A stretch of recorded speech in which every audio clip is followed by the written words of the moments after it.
Hello बच्चों, welcome to Nandan coaching zone. कैसे हैं आप सभी लोग।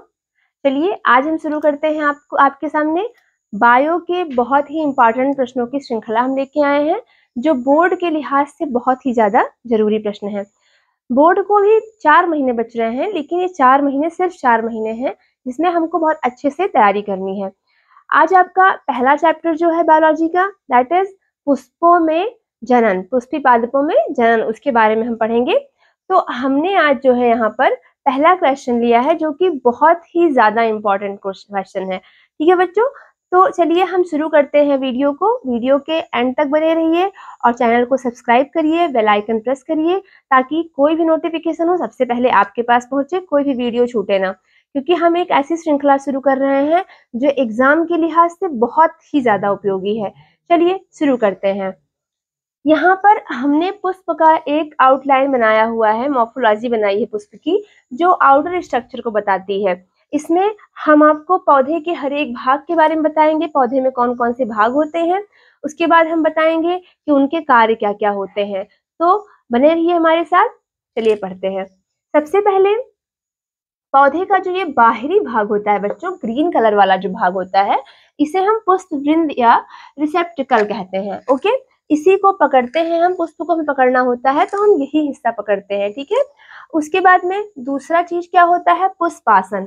पुष्पासन का अगर हम ध्यान दें तो होता है पुष्प का आसन। अगर इसका हम संधि विच्छेद करें तो इसे हम कहते हैं पुष्प का आसन।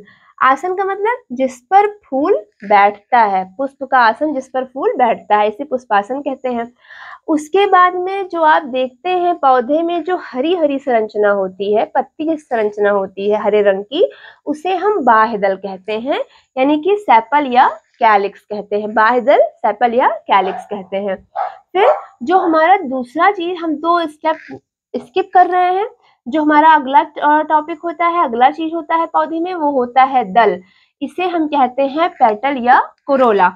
तो जो बाह्यदल होता है उसे सेपल या कैलिक्स कहते हैं, दल को हम कहते हैं पेटल या कोरोला। उसके बाद में हम आते हैं इस पर, ये है पुंकेसर, पौधे का पुंकेसर यानी कि स्टैमेन या एंडोसियम। ओके, फिर अगला होता है परागकोश यानी कि एंथर। अगला होता है परागकोश यानी कि एंथर।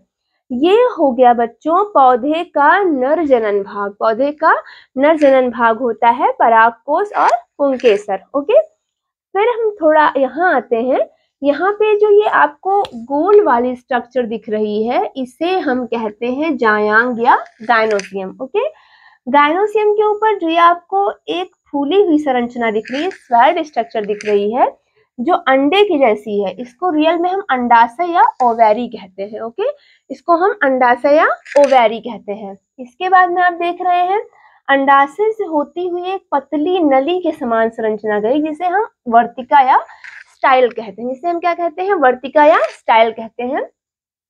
वर्तिका के ऊपर का स्ट्रक्चर आप देख रहे हैं, इसे वर्तिकाग्र कहते हैं या स्टिग्मा कहते हैं। ठीक है, तो वर्तिकाग्र, वर्तिका और अंडाशय मिलकर के क्या बनाते हैं, पौधे का मादा जनन भाग बनाते हैं। परागकोश और पुंकेसर मिलकर क्या बनाते हैं, पौधे का नर जनन भाग बनाते हैं।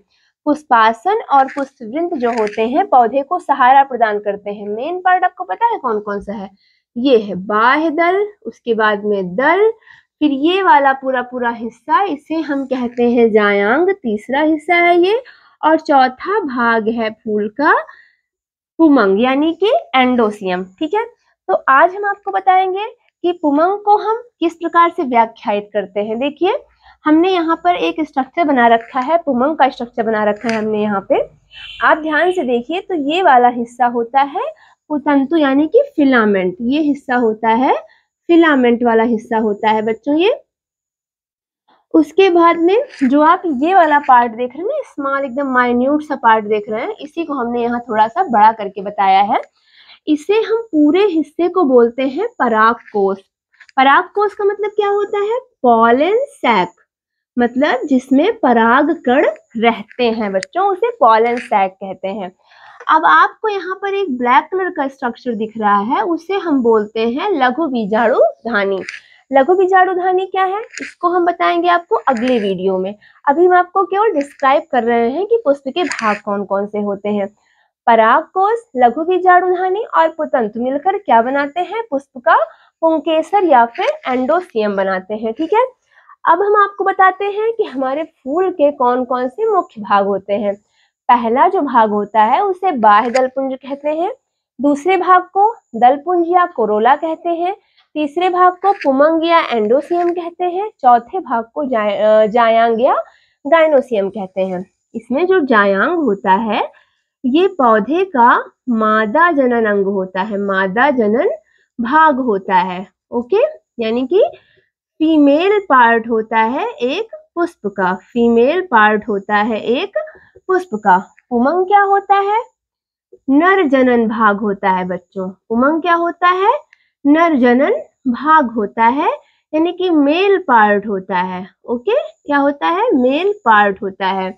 दलपुंज जो फूल में रंग होते हैं, फूलों के जो रंग होते हैं, पंखुड़ियां समझ लीजिए, पंखुड़ियां जो होती हैं उसे दलपुंज कहते हैं। और बाह्य दलपुंज क्या होता है? जो ग्रीन कलर वाला हिस्सा होता है। ठीक है, पौधे में जो ग्रीन कलर वाला हिस्सा होता है जो एक कली को कवर करके रखता है, जो एक कली को कवर करके रखता है, वो हिस्सा होता है बाह्य दलपुंज या कैलिक्स। और उसके अंदर जब फूल की से पंखुड़ियां निकलती हैं ना, तो उसे क्या कहते हैं? उसे कहते हैं दलपुंज या कोरोला। उसे कहते हैं दलपुंज या कोरोला।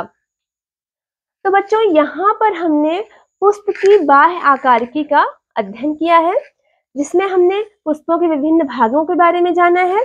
अगले वीडियो में जो पार्ट 2 होगा, ये वीडियो आपका है पार्ट 1, अगला वीडियो आपका होगा पार्ट 2, जिसमें हम इन सभी भागों की कार्य बताएंगे आपको कि पुष्पवृंत का कार्य क्या है, पुष्पासन का कार्य क्या है, बाह्य दलपुंज और जितने भी भाग हमने लिख रखे हैं उनके हम कार्य आपको विस्तार पूर्वक बताएंगे। आज के लिए इतना ही। पढ़ते रहिए, तैयारी करते रहिए, हम आपके साथ हैं। और अंत तक हमारा वीडियो जरूर देखिए, चैनल को सब्सक्राइब करिए, बेल आइकन प्रेस करिए। थैंक यू बच्चों।